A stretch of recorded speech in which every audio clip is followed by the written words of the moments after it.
सिया राम जय जय राम, राम सिया राम जय जय राम। हरिओम तत्सत।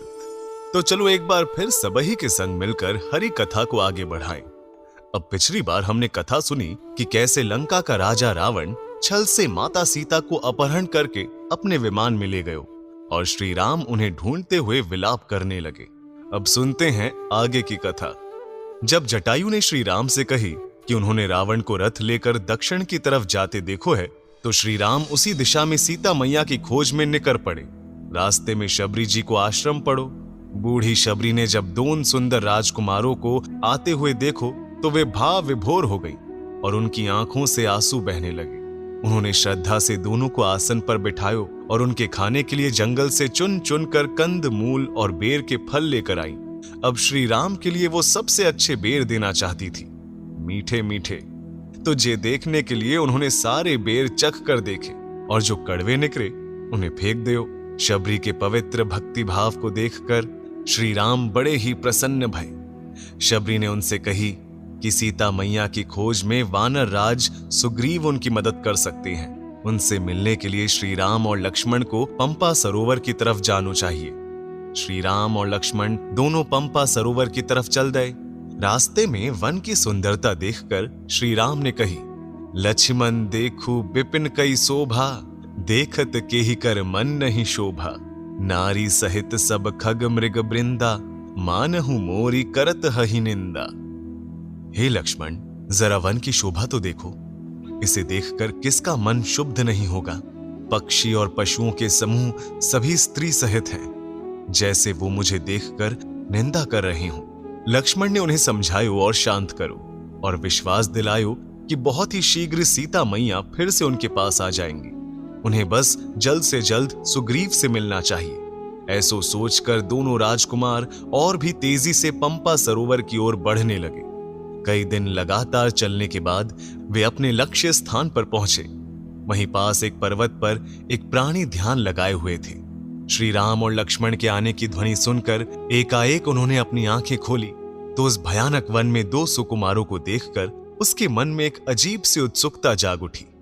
उन्होंने साधु वेश धारण किया और विनम्रता से श्री राम के पास आए और बोले, हे वत्स, आप कौन हैं? इस घने वन में आपका इस तरह भटकना मुझे अचंभित करता है। क्या मैं आपकी कोई सहायता कर सकता हूं? श्री राम ने उनकी ओर देखा और मुस्कुराते हुए कही, हम अयोध्या के राजा दशरथ के पुत्र हैं। मेरी पत्नी सीता का रावण नामक राक्षस ने अपहरण कर लिया है। हम उनकी खोज में हैं। जे सुनकर उनका हृदय पिघल गयो, क्योंकि जे कोई और नहीं स्वयं हनुमान जी हथे।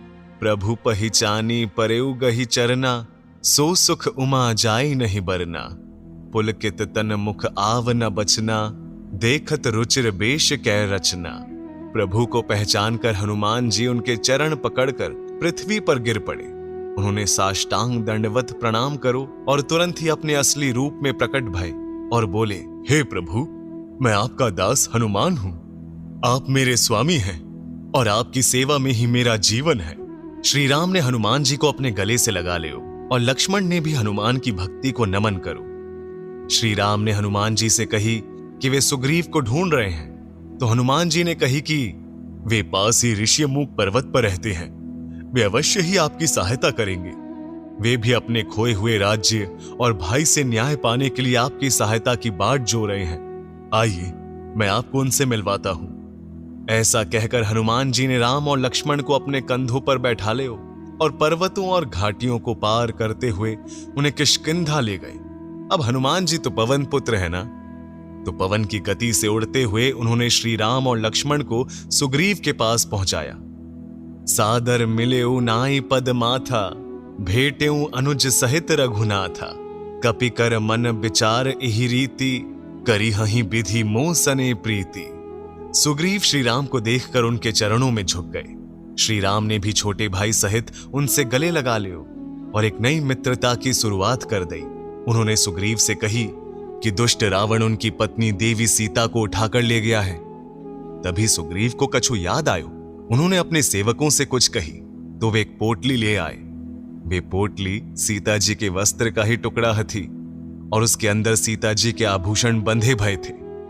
सुग्रीव ने श्री राम से कही कि कुछ दिन पहले उनके वानरों को ये पोटली और आभूषण मिले जो धरती पर आकाश से गिर रहे थे, और जब उन्होंने ऊपर आकाश की ओर देखो तो एक विमान उड़ता हुआ दिखो जिसमें एक स्त्री विलाप करती हुई जा रही थी।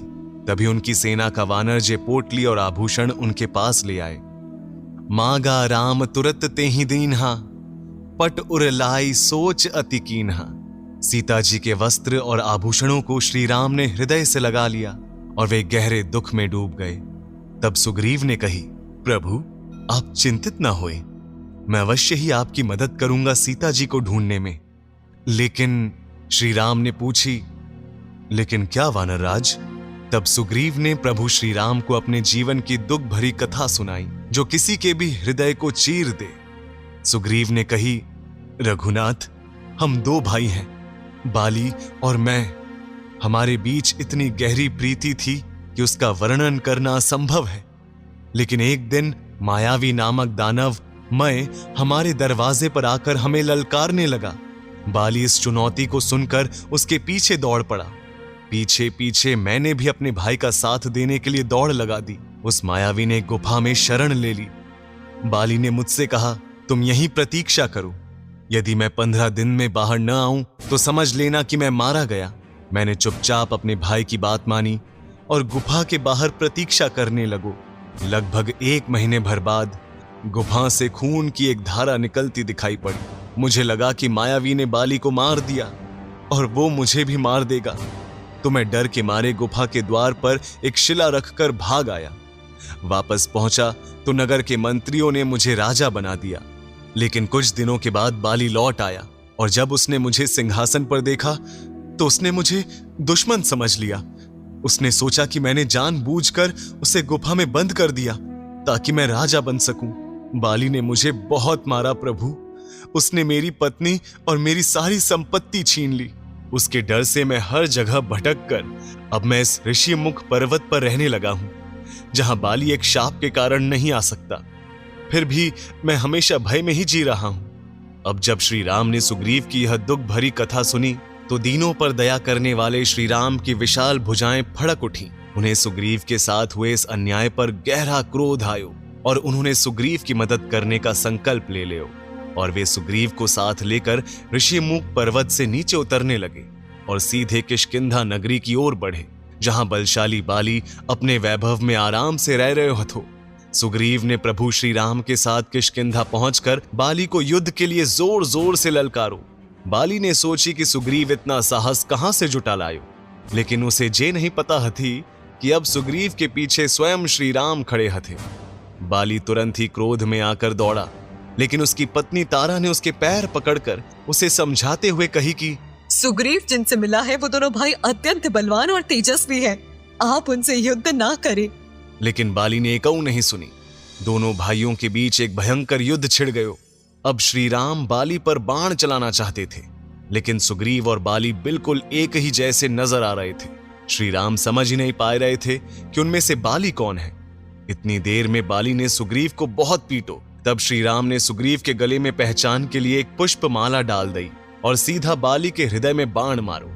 बाली छलनी होकर जमीन पर गिर गयो और जब उसने देखी कि बाण श्री राम ने मारो है तो उसने कही, धर्म हेतु अवतेरे हु गोसाई, मारे हु मोहि ब्याध की नाई। मैं बैरी सुग्रीव पियारा, अवगुण कवन नाथ मोहि मारा। हे रघुवर, आपने तो धर्म की रक्षा के लिए अवतार लिया है और मुझे छिपकर मारा। मैं बैरी और सुग्रीव आपका प्यारा हो गया। हे नाथ, किस दोष से आपने मेरे साथ ऐसा किया? तब श्री राम ने जवाब में कही, अनुज बधु भगिनी सुतनारी, सुनु सठ कन्या समय चारी। इन्ह ही कुदृष्टि बिलो कई जोई, ताही बंधे कछु पाप न होई। कि छोटे भाई की स्त्री, बहन, पुत्र की स्त्री और कन्या, ये चारों समान है। इनको जो कोई बुरी दृष्टि से देखता है उसे मारने में कुछ भी पाप नहीं होता। बाली, जिसने अपने अहंकार और बल पर भरोसा किया था, श्री राम के बाण से आहत होकर धराशायी हो गयो। उसकी जीवन यात्रा समाप्त हो गई और उसका अंत इस बात का प्रतीक बन गयो कि अधर्म कितना भी बलवान हो, धर्म के सामने वह टिक नहीं सकत। सुग्रीव ने अपने भाई के निधन पर दुख जतायो, पर उसे पता थी कि ये सही न्याय था। श्री राम ने सुग्रीव को किष्किंधा का राजा घोषित किया और उसकी पत्नी उसे लौटा दी। सुग्रीव वापस अपने राजमहल में चलो गयो। इसके बाद आ गई वर्ष ऋतु और किष्किंधा पर चारों तरफ हरियाली फैल गई। सुग्रीव भोग विलास में लग गयो और श्री राम की सहायता की बात भूल गयो। जैसे ही वर्ष ऋतु समाप्त भई, लक्ष्मण जी ने क्रोधित होकर सुग्रीव से कही कि तुम्हारा काम निकल गया तो तुम रघुकुल नंदन का निरादर करने लगे हो। अब लक्ष्मण जी को क्रोध बड़ो ही भयावह हो। सुग्रीव को अपनी गलती समझ आई और उसने अपनी वानर सेना को बुलाकर 4 दलों में बांट दियो, उत्तर, दक्षिण, पूर्व, पश्चिम, ताकि माता सीता की खोज की जा सके। हर दिशा में वानर सेना निकली। उनके मन में केवल एक ही लक्ष्य था, माता सीता का पता लगाना और उन्हें वापस लाना। और यहीं से शुरू भयो वह महान अभियान जो आगे चलकर लंका की ओर बढ़ेगा और धर्म की स्थापना के साथ संपन्न होगा। उसकी कथा हम अगले अंक में सुनेंगे। जब चारों दिशाओं से वानर सेना खोज खबर लेकर लौटेगी तो अगले अंक में आना जरूर। तब तक के लिए हरिओम तत्सत।